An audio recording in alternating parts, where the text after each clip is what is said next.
Sanibonani ugogo Mseleko lo okhulumayo bakwethu.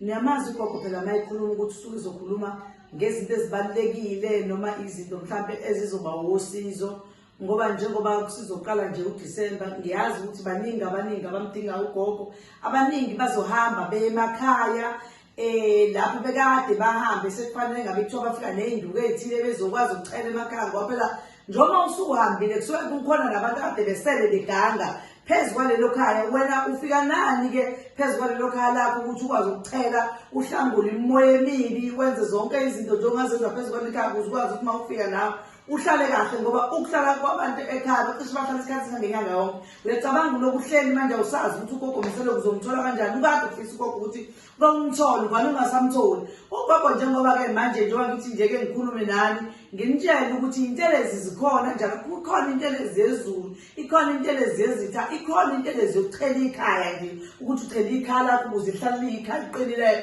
engathi abantu mangabe bejikjela bajikjele bese liyajijeleka. Alifuneki ikhaya njalo ngoba lisuke lilula. Kuyenzeka umuntu ajikjele baniquleka umuntu ekhaya ugcine engasakwazi ukwenzeka lutho kahle ngisho kulelo khaya ukuthi wenza izinto nje izinto zikhona ziyaphenduka ziyaphethuka ngoba abantu badlalela khona kuleli khaya ngoba la ekhaya kulula kuwiki ayikho into eyenziwayo kuleli khaya ngoba vele kade ungekho uhlala leko gola emsebenzini uhlala leko Cape Town. Ake uthi mawubuya ke manje ubuye ke ufike nje ekhaya lakho ukuthi uchele nje ukuthi ushanele kube clean. Uyayibona leyo wenze nje konke ungakwenza kube clean ukuze izinto zakho ngaphezulu kwekhaya usukhona zibe seziyacaca ziyavuleka ziyakhanya ngoba uma ukuthi awufuni ukuthi ukwenze lokho kuzoba nezinkinga uhleli phezu kwekhaya ubona ngathi izinto ayihambi kahle sekusetshenziwe la kuleli khaya. Ake uthi ubuye ke nawe ungakushaya isikhathi ukuthi nivala ke ubuye uyosheka ekhaya ucente ekhaya ulungise uchele ushiye uchelile nawe bese uyahamba kwenza ukuthi mawusubuya uyabuya ikhaya lakho seli-right selithulile noma omnandi uthuli phezu kwekhaya.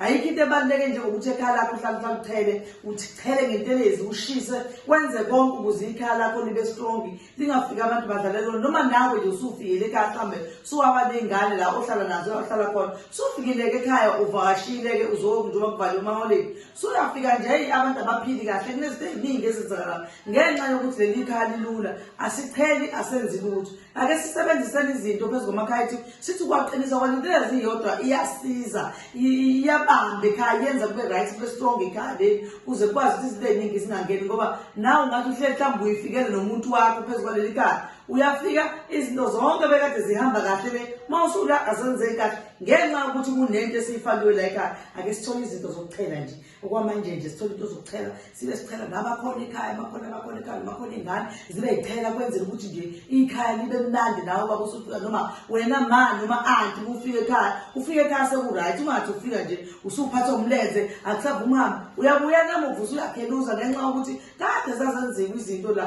kuleli. Ake kuchele wena-ke kuleli khaya uqine nje uvikelise ngisho abantwana abakhona phezu kwaleli khaya. Ngizobe ngikhona njalo eGoli ngomhla ngizobe ngikhona ngizobe kumhla ka-6 kulela sonto siyakulona. Umhla ka-6 kuzobe kuLesihlanu, umhla ka-7 kuzobe kuwuMgqibelo.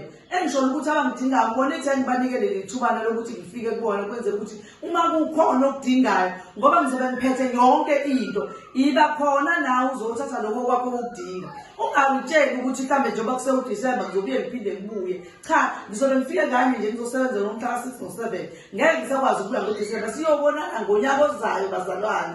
Ngisholo ukuthi-ke nina nyakazani-ke manje nazi ukuthi niyagogo ufuna lonto wakho ayifunayo ufuna isibambe lelo ufuna ntontoni uyagogo wazi ukuthi ugogo uzobe khona futhi ngizobe ngiyiphethe zonke induku nezayiqondene nobani neyiqondene nobani uzosiza phela kuyaDisemba manje abantu bazobonasa abantu banemali. Nyakaza sihlahla esimile musu uma nje uthule nje unganyakazi nyakaza sihlahla kuze into zakho nawe zinyakaze ziqine zithi ngqi. Ugogo njalo akulibali ukuthi ngizobe ngikhona eSoweto Protea Glen ngizobe ngikhona kuLavender Street Extension 2 ngizobe ngikhona. Abanye bengeke ngabatshela ukuthi angizukuba khona kodwa ngiyabona khona abangikhalela bakwethu bathi hayibo sizohamba siye emakhaya ngesathola nje intelezi yokuthela.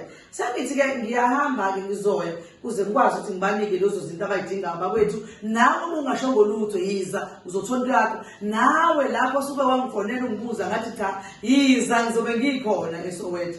Siyabonga bakwethu, nilalele zonke inhlelo zikagogo, nilalele ku-YouTube, no-TikTok, Facebook, ningene phakathi nibone nisesho ugogo Mseleku, nizomthola. Ugogo Mseleku ufakile nama-account akhe, abafuna ukuthunyelelwa bangathunyelelwa, kodwa qinisekisa ukuthi uyazi ukuthi imina, futhi senze sure ukuthi lezo zinto engisinda lapho izona nalezi engizishoyo, ukuze ukwazi ukuthi ungagcini unenkinga yokubambeka mhlawumbe emalini yakho. Siyabonga maNkosi amakhulu, nithokoze, siyabonga bo. Nibe right nonke, ngiyanithanda kakhulu. Ngiyanithanda bakwethu, ngiyanithanda. Ngiyanicela niphumelele Soweto. Nibe khona bakwethu, kuzobe kumnandi, kuzobe kunjeya. Yebo, uzobona Inkosi impela ngalolo suku. Kuzobe kuphithiza nje. Uyabo kunaleso siphithiphithi. Hey nami ngizokushaya ngezinye induku Inkosi impela ngizobona khona.